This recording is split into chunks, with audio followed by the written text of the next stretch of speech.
The dust had not even settled when the 5 men stepped closer, and Maria's hand froze on the sack of flour. She had walked into the trading post just minutes ago, thinking only of her father's empty medicine bottle and the long ride home. Now the wooden floor creaked under heavy boots as the men spread out, blocking the shelves, the counter, and the door. One man grinned, showing a broken tooth. Another spat on the floor near her feet. "Well now," the leader said, his voice low and mean, "ain't you a pretty little thing to be out here all alone?" Maria's throat went tight. She could feel her heart slamming against her ribs. The shopkeeper, an old man with shaking hands, backed into the corner behind his counter and said nothing. No one in the store dared to move. Then Maria did something no one expected. She turned, slow and calm, and looked the leader straight in the eye. She did not cry. She did not beg. Instead, she picked up a heavy jar of pickled beans from the shelf beside her and held it like a weapon, her knuckles white around the glass. "Touch me," she said, her voice shaking but sharp, "and you'll wear these beans on your face." For one strange second, nobody moved. Then one of the younger men let out a laugh, surprised. Another rolled his eyes, calling her foolish. The leader's grin faded into something colder, something dangerous. He took a step closer, ignoring her threat completely. "Little girl," he said, "put that down before you get hurt." Maria's arm trembled, but she did not lower the jar. Sweat rolled down her back. She was outnumbered 5 against 1 in a store with no way out. The men closed in tighter, boots scraping the floor, laughter turning into silence. Somewhere outside, a horse whinnied. Maria's eyes darted to the door, praying for anyone, anything to save her, not knowing that help was already walking toward the trading post. Boots hit the wooden steps outside, slow and heavy.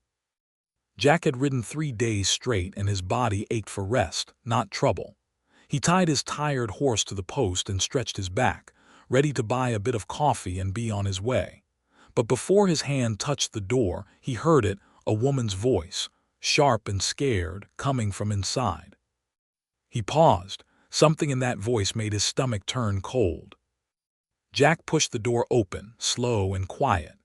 The bell above it gave a small ring, but no one turned to look. Every eye in the room was locked on Maria, who stood pressed against the shelf, a jar of beans shaking in her hand. 5 men circled her like wolves around a hurt deer. The old shopkeeper stood frozen in the corner, too scared to breathe. Jack did not think. His boots moved on their own, carrying him straight into the middle of the room. He stepped between Maria and the leader, his broad shoulders blocking her from the men's view. The room went silent, the kind of silence that comes right before thunder. The leader's eyes narrowed. "Who in the hell are you?" Jack did not answer right away. He looked at each man, one by one, slow and steady, like he was reading their faces. Then he spoke, calm as still water. "Move along," he said. Just 2 words, but they landed heavy in the room, like a door slamming shut. The men stared at him, surprised. One let out a short laugh, not sure if Jack was brave or just plain stupid.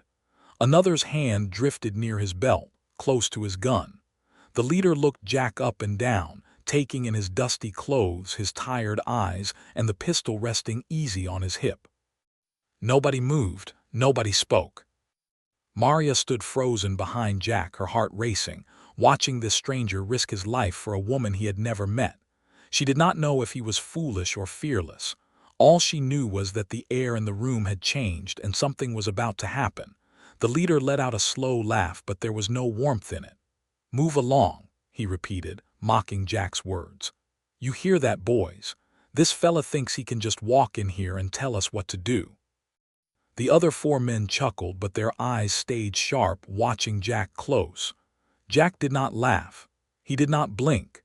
He stood still as a fence post, his hand resting easy near his gun, not reaching for it, just close enough to remind them it was there. "This lady is under my protection now," Jack said, his voice low and steady. "Best you all walk out that door while you still can." The leader's smile dropped.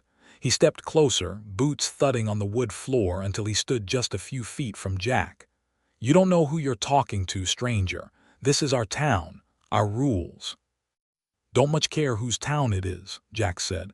Care about her walking out safe. The air grew thick, heavy like a storm ready to break. One of the younger men shifted his weight, his fingers twitching near his pistol. Sweat rolled down his temple. Maria stood behind Jack, barely breathing, her fingers still wrapped tight around the jar of beans. She wanted to scream, to run, to do something, but her feet felt nailed to the floor. The leader's hand hovered over his gun. Time seemed to freeze. Even the old shopkeeper in the corner stopped shaking, too afraid to make a sound. Somewhere outside, wind rattled the windows, and a loose shutter banged once against the wall, making everyone flinch. "Last chance," the leader said, his voice dropping to a growl. "Walk away, cowboy, or you won't walk at all." Jack's eyes did not waver. "Already told you my answer." The room held its breath. Every man's hand hung near his weapon. Maria squeezed her eyes shut, waiting for the sound of gunfire, praying this brave stranger would not die because of her. The leader's fingers twitched once, twice, and then everything happened at once. The leader's hand twitched toward his gun, but something stopped him. Maybe it was the calm in Jack's eyes. Maybe it was the way Jack did not flinch, did not sweat, did not look like a man who was bluffing. Whatever it was, the leader's fingers slowly pulled back from his belt. He spat on the floor near Jack's boots. "Ain't worth the trouble," he muttered, though his voice was tight like the words cost him something. He turned to his men. "Let's go." The 4 men hesitated, glancing at each other, unsure. Then one by one they backed toward the door, boots scraping the wood, eyes still watching Jack until the very last second. The leader gave Jack one hard look, a warning without words before he pushed through the door. The bell above it rang once, small and thin, as the last man stepped out into the dusty street. The room stayed frozen for a moment longer. Then Jack let out a breath he did not know he was holding. His shoulders dropped, and his hand finally moved away from his gun. The old shopkeeper slumped against the counter, relief washing over his tired face. Maria's knees went weak. The jar of beans slipped from her shaking fingers and landed soft in her other hand. Tears filled her eyes, but this time they were not tears of fear. She looked up at Jack, her voice trembling. "Thank you," she whispered. "You didn't have to do that. You could have been killed." Jack turned to her, his face gentle now, nothing like the hard, still man from moments before. "Couldn't just stand there and watch," he said simply. "Wasn't right." He helped her gather her flour and salt, carrying the heavy sack out to her horse without a word of complaint.